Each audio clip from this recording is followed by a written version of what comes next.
I'm gonna give you to the count of 3, Stitch.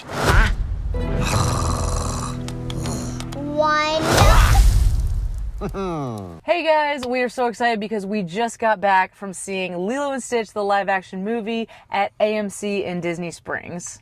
So Disney Springs had some surprises for us. We had an awesome coffee truck. They had their Ohana blend. It had Stitch on it, and anybody could go up and grab a bag of Stitch's coffee. They also had a really cool step and repeat that had Stitch on the poster, and you can go up and take a photo with him. It was really great, and you know, Scott and I, it was a really cool experience. we definitely we had to get our picture with him too. Oh, absolutely. It was so cute. Everybody and their families were getting pictures with him, so it was such a great experience, just from beginning to end. And of course, everybody had their ears on or t-shirt, so it was really cool to just be a part of that. So Scott, what did you think of the movie? I actually really liked it. I haven't been the biggest fan of the Disney live action remakes, to say the least. Yeah. I feel like at best they're just as good as the old movies, which is few and far between, but I feel like they haven't really added much to the movies themselves, the franchises. I was pleasantly surprised with this one. I felt like while it definitely went in a different direction in the plot, I feel like it really captured the soul and heart of the original movie. I have to agree. Yeah, which is very hard to do because I feel like Lilo and Stitch has a very specific vibe. Mm-hmm. And, like I said, some things were different. Some things weren't really as good as the original, but I feel like at its core, it definitely captured that Lilo and Stitch feel for sure, which is, again, not an easy feat. So yeah, no, I'll give it props for that 100%. Definitely. I totally have to agree with that. I think you did mention something when we left the theater about the music about it. How did you feel about the music in this movie versus the animated movie? Yeah. What would you say with that? Well, I mean, they did get a lot of the same, I think they got the same children's chorus group to come back for this movie. Obviously, different kids. A few years later. Yeah. But, I think they really had that authentic Hawaiian sound still. I did miss the original score by Alan Silvestri. He did, the Avengers movies, Back to the Future, Predator, a lot of classic movies. I did really miss his sort of sound in the movie, but I think the new score was pretty good too. Yeah, I really loved that they incorporated, all things family. So yes. It was a very family oriented movie. Obviously, like Lilo and Stitch, Ohana, it makes sense for it to kind of focus on that. Yeah, and they wanted to get native Hawaiian people to work on this film, and I think that's very important.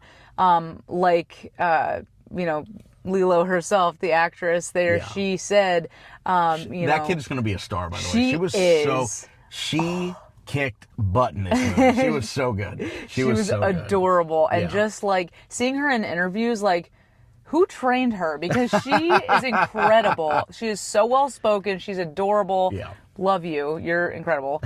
But yeah, she just did a fantastic job. But she said, this is, she said it's great for other kids like her, that look like her to be in this role, Definitely. Rather than just casting their normal, roles that they would cast and not so much a native Hawaiian person. So she was being the lead, especially in the movie. So it's very important. Yes. And I think they did a great job with casting. I think Nani was fantastic. I know She was really good. Yeah. We were talking about Cobra Bubbles and them not getting the original voice. Ving Rhames. Yes. I think having Ving Rhames back would have been really cool. But Courtney B. Vance, great actor. He did great in the role. I thought he really made it his own too. So. Yeah, I have to agree. He was fantastic. And this it honestly really makes me want more. I really do want to see it. I definitely want to see a sequel. Yes. For sure, which is I don't think I've ever walked out of a Disney live action remake saying that I need a sequel. So, they won just for doing that, yes. honestly. Yes, 100%. Alrighty guys, this is your official spoiler warning. We are getting into spoiler territory, so if you haven't seen the live action movie yet, just come back when you're ready, all right, guys? But Yeah. Scott, take Go it watch away. it. Go watch it right now, and then come back and watch this. Yes. All right, so first things first. Justice for Jumba, okay? Our boy Jumbo Jukiba's name has been dragged through the mud. Tarnished. Okay? Yes, I know he started as a villain in the movie, but like... You know what? It's hard for me because, like, they had to set up a sequel. I feel like they just, like, you know, they have Pleakley, like, you know, he's part of the family. Yeah.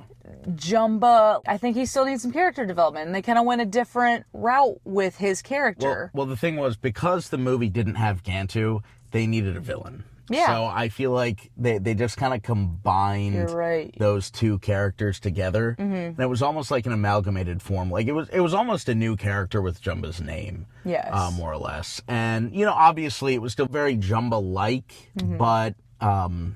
yeah, I don't think they really got to the essence of the character. And maybe they're waiting for the sequel to kind of give him that character development and kind of become part of, like, Lilo and Stitch's Ohana. Yeah, You know? So, you know, I could see them maybe kind of waiting a little bit with Jumba, but as of right now, I wasn't too thrilled about that. I'm not going to lie. Like, man, they really messed him up. Yeah. They really friggin' did that. Yeah. So... I don't know. It's a small thing overall, you know. I mean, like But at the same time, I was thinking, like, the whole movie, I was like, why isn't he joking with Pleakley? Like, why is, you know, Pleakley obviously is, like, silly and funny, but I was like, why, you know, he's kind of just, like, stonewalled him and just, like, I need to get him, and obviously, you know, that whole thing. I feel like at the beginning of the first movie it was kind of like that with Pleakley. No, but, I totally agree, but, you know, he softens and, like... I think you're right, though. I think they had to have some kind of setup. They had to have an antagonist. Yes. They had to have some kind of villain. And I guess, you know, since they weren't doing Gantu, for whatever reason, they had to have... Yeah, it was probably a budgetary reason. But the movie just made like $1 bajillion, so I don't think a budget's going to be an issue for a sequel. So, you know. So, Scott, did you happen to notice that little tidbit that Jumba said with 627? I did notice that. And I also noticed Angel, Ruben, and 627 showing up on his computer.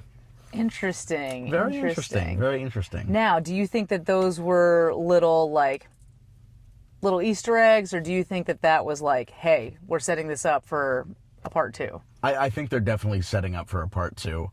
I think Disney recognizes how profitable a Lilo and Stitch franchise would be. It's about time. Yeah, especially with like Angel and all those other experiments. I've seen people say online that like Disney could literally have their own like Pokemon line, but with like Stitch experiments. Yes. You know? Yeah, that's not a bad point there, honestly. Yeah. So, I mean, we'll see. Yeah, we'll definitely see.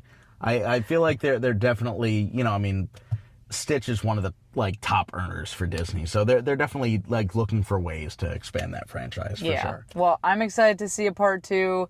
I hope they do a part 2. We'll see what happens. Yeah. All right, so Lil, any other final thoughts on the movie? I do have to say I did not bring enough tissues. No. I was going through it. I was an emotional wreck. I literally call it nostalgia or something, but I was just, everything that happened, I was just like, what? Oh, okay. Like Lilo comes on camera and I'm like, oh my God, Scott, what do I do? Oh. Like, it was so good.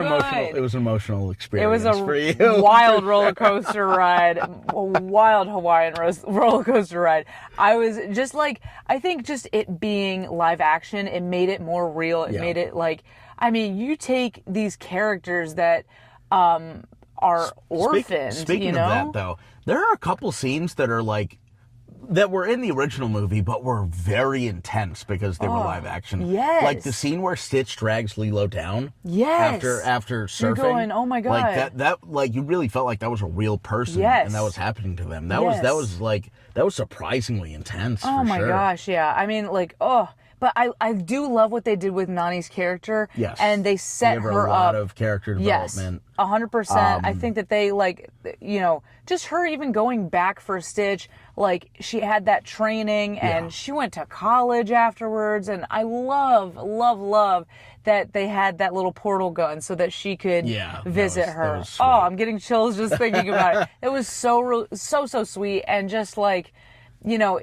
it just kind of, it was more relatable, I think, for kids nowadays. Like, yes, this movie was for little kids, but it was actually for the millennials that did watch this. So it really and I think resonated. I'm probably going to make you cry again. I'm sorry. But I just loved that core message of, you know, Ohana means no one being left behind, but, you know, she also can't leave herself behind.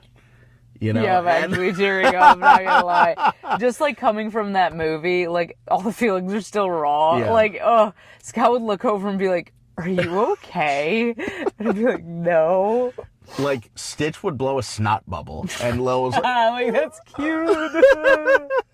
No, actually. But I had the time of my life seeing that movie. I'm so excited for it was really the cool whole to see it in team. Disney Springs, yes. too, because we've never seen anything in that AMC. Because I guess we just, like, usually have so much going on when we're on a Disney trip, but we just decided to, like, kind of take it easy after Epic Universe. So, Yes, we had to go see it. So I'm glad we got to see it there for sure. Yeah, it was a cool experience. Definitely. Okay, guys, thank you so much for watching. If you got the chance to see Lilo and Stitch, let us know in the comments below what you thought about it. Make sure to hit that like button, subscribe, and hit that notification bell so you know the next time we post a video. All right, until next time, Daydream fam. Goodbye.